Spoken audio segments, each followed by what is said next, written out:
Hello everyone, hope you're having a fantastic day. DeGov back with you here, and today we're going to take you through home studio hacks that hopefully deliver some satisfying organization.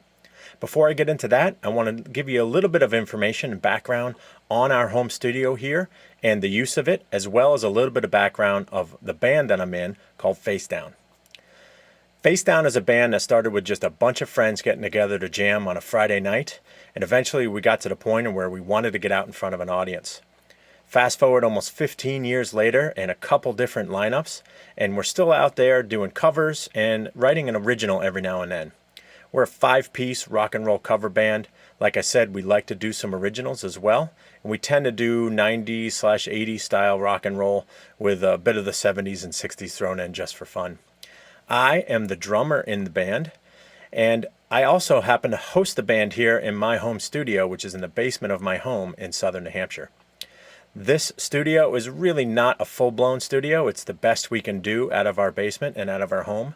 We did finish the space specifically to do this, so there is some soundproofing and sound insulation. As you can see behind me on the walls, we have some sound absorption foam that was nice enough to be given to me by a friend that works in the industry. And other than that, we did double walls as best we could with a lot of rock wool, drop ceiling, those type of things. Just the basics. It by no means insulates from the rest of the house, but it makes it so that folks can still sleep at night when we're jamming if we need to. Beyond that, we've also started to get some recording capabilities here. I'll go through a little later where we have the setup for our Behringer XR 18, as well as in-ear monitoring using the Behringer PowerPlay, and some other setups that make it a little bit easier for us to capture here at the house. And because we're new to it, or relatively, let's call it junior to the scene, we're doing everything in the box, right? So not a lot of external hardware.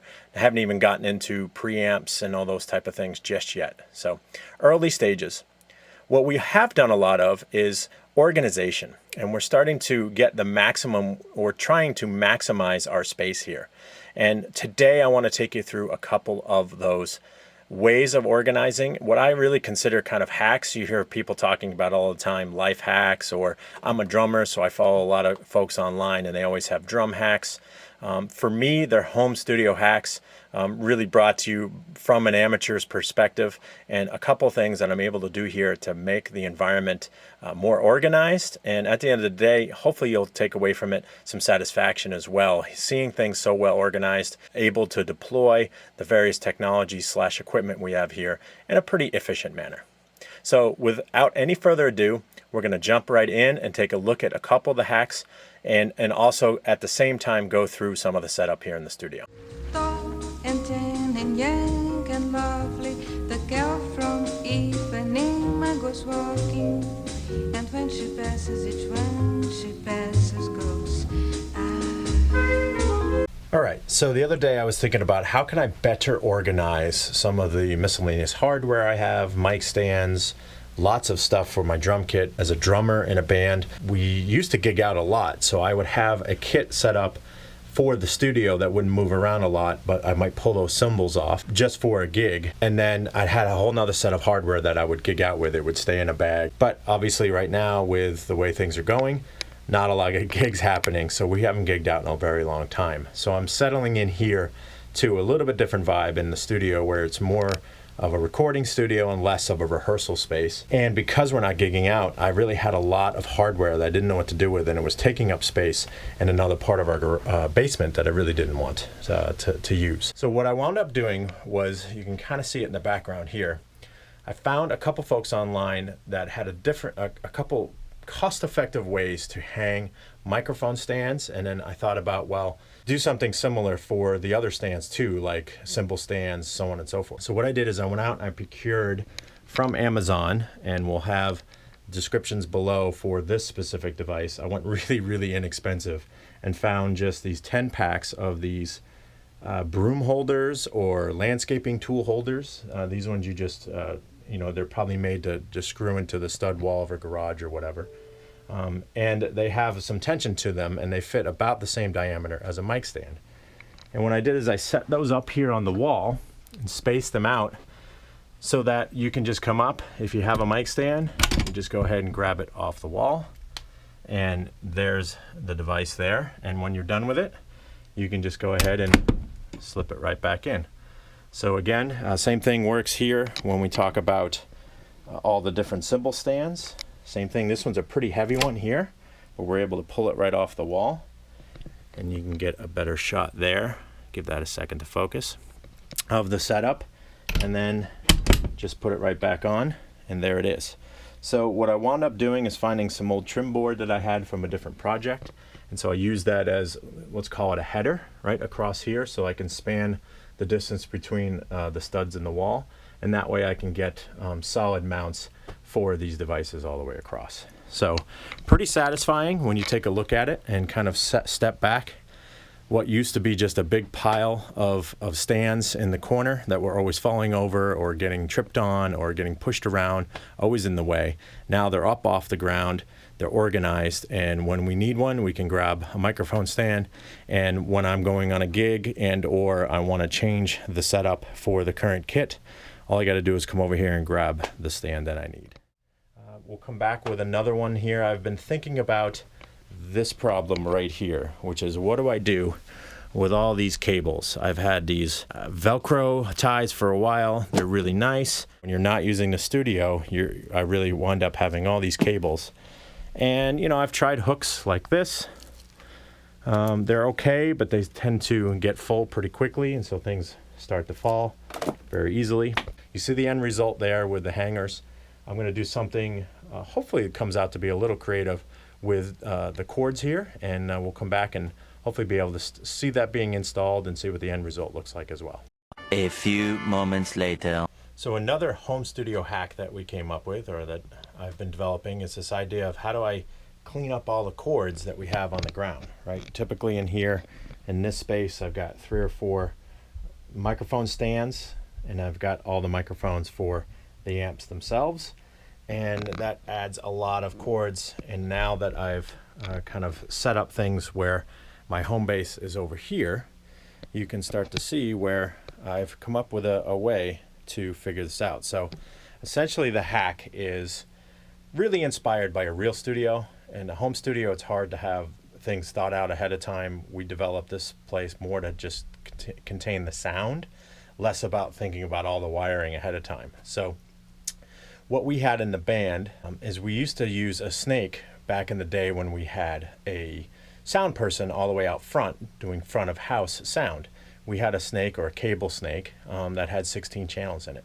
That's been sitting on a shelf for a very long time, and it dawned on me the other day that I might be able to deploy it here in the studio. So what I've done is gone ahead and set that up. We have all the inputs from the snake here. It's routing out the back of the box. I've got it coming up the wall, and right now the ceiling tiles are out, but you can see where I went ahead and poked it up through on top of our drop ceiling, and just using some standard, these are actually pipe hangers that I had left over from a different project, routed it through. That's probably unnecessary. You could let it sit right on the drop ceiling itself. Dropped it down here, and you'll see I've got this center post, tied it in there, and then was able to mount it right here on this center post. And so now when we have the folks back into the studio, we have all of our channels set up here. They're the same numbers as they are over on the board. And now we can start to plug in the microphone stands, the microphones here for the singers and for the instruments with less cabling, right? I think at the end, the theory is that it's really going to just tidy things up. I've got this rug here where we can run the cables underneath the rug, and hopefully that'll tidy things up really nicely for us. So that's another home studio hack. If you have any leftover cabling and or you happen to have a snake that you're not using, go ahead and run that thing up through your ceiling and get it to your inputs, and it'll really clean things up on the floor for you. 1 hour later. Okay, so to come back to what I alluded to earlier in the video, another idea I had, and that's a better system for hanging and taking care of and organizing the cables that we have. And so my thinking was to try to come up with a way to have something mounted to the wall. This is what I came up with. So it might not look great because I wound up using a wooden dowel that I got at the hardware store. Not super sturdy. It's just pine, I think, so it moves pretty easy. But then again, for the couple dollars that it cost me to get that. Pretty easy. But what we've got that on that dowel are these cable hangers, and normally they would attach to the cable themselves and wrap around. So I got a dowel that's about the same diameter as a cable would be, and now I'm just looping them around. And I don't know, you let me know what you think in the comments. There's another hack, your home studio hack. Just a couple eyelets here going into the studs, a very simple dowel piece, and then I'll show you over here what these little rubber bands are, or these little stretchy things. These D'Addario 1/4 inch elastic cable ties. Pretty simple stuff. I got these, I think, at Sweetwater. And if you see here, this is what the cable tie looks like. So essentially, this would normally stick on the cable, and then you could wrap that cable up, and then this elastic would come around and grab it like that. What we're doing instead is we're putting it on this piece here, and then we're able to hang that cable here if my finger was the cable, and we can stretch that up over. And essentially, if my finger was that looped cable, there you have it. There, that hangs from there. So that's pretty good. And then to undo it, you just let it go, and gravity will let go. Let me see if I can get one thing I would do notice is these thicker cables, a little bit harder. You have to kind of snake it up behind, but I think overall pretty good thing. Let's get one of these thin ones here. It's gonna be a little easier. Just let it go like that. Now I've got my cable, and I've got the tie there. And it does take two hands. That's the one difference between this and a set of hooks, is that it does take two hands to do it, so I'm not going to be able to do it holding the camera here. Again, let me know what you think in the comments and on this hack and others, the others that I showed you here today. Really appreciate everyone's support. Don't forget to like and subscribe, hit that bell for future videos, and thanks everyone for your support. And again, let me know what you think in the comments, and we'll see you on the next one. And tan and young and lovely, the girl from Ipanema goes walking, and when she passes, each one she passes goes.